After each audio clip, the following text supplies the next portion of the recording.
एक मशहूर धनुर्धर थिम्मन एक दिन शिकार के लिए गए। जंगल में उन्हें एक मंदिर मिला जिसमें एक शिवलिंग था। थिम्मन के मन में शिव के लिए एक गहरा प्रेम भर आया और उन्होंने वहां कुछ अर्पण करना चाहा, लेकिन उन्हें समझ नहीं आया कि कैसे और किस विधि से ये काम करे। उन्होंने भोलेपन में अपने पास मौजूद मांस लिंग पर अर्पित कर दिया और खुश होकर चले गए कि शिव ने उनका चढ़ावा स्वीकार कर लिया। उस मंदिर की देखभाल एक ब्राह्मण करता था जो उस मंदिर से कहीं दूर रहता था। हालांकि वह शिव का भक्त था, लेकिन वह रोजाना इतनी दूर मंदिर तक नहीं आ सकता था, इसीलिए वह सिर्फ 15 दिनों में एक बार आता था। अगले दिन जब ब्राह्मण वहां पहुंचा तो लिंग के बगल में मांस पड़ा देखकर वह भौचक्का रह गया। यह सोचते हुए कि यह किसी जानवर का काम होगा, उसने मंदिर की सफाई कर दी, अपनी पूजा की और चला गया। अगले दिन थिम्मन और मांस अर्पण करने के लिए लाए। उन्हें किसी पूजा पाठ की जानकारी तो थी नहीं, इसीलिए वह बैठकर शिव के पास अपने दिल की बात करने लगे। वह मांस चढ़ाने के लिए रोज आने लगे। एक दिन उन्हें लगा कि लिंग की सफाई जरूरी है, लेकिन उनके पास पानी लाने के लिए कोई बर्तन नहीं था, इसीलिए वह झरने तक गए और अपने मुंह में पानी भर कर लाए और वही पानी लिंग पर डाल दिया। जब ब्राह्मण वापस मंदिर आया तो मंदिर में मांस और लिंग पर थूक देखकर घृणा से भर गया। वह जानता था कि ऐसा कोई जानवर नहीं कर सकता, यह कोई इंसान ही कर सकता था। उसने मंदिर साफ किया, लिंग को शुद्ध करने के लिए मंत्र पढ़े, फिर पूजा पाठ करके चला गया। लेकिन हर बार आने पर उसे लिंग उसी अशुद्ध अवस्था में मिलता। एक दिन उसने आंसुओं से भरकर शिव से पूछा, हे देवों के देव,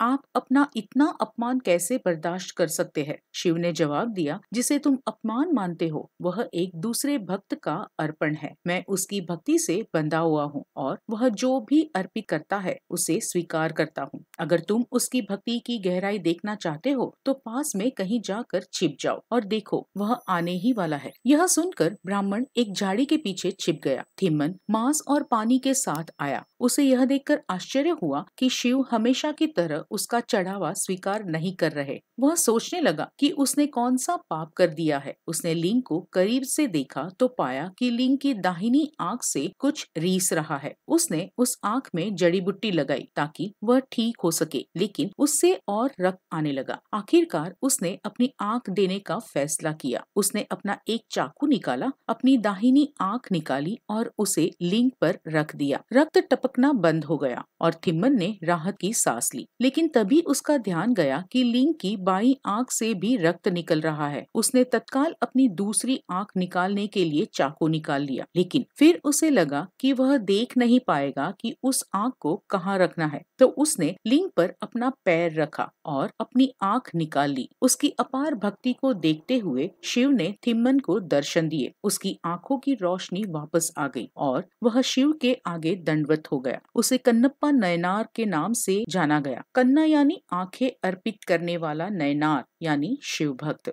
आपका दिन शुभ रहे।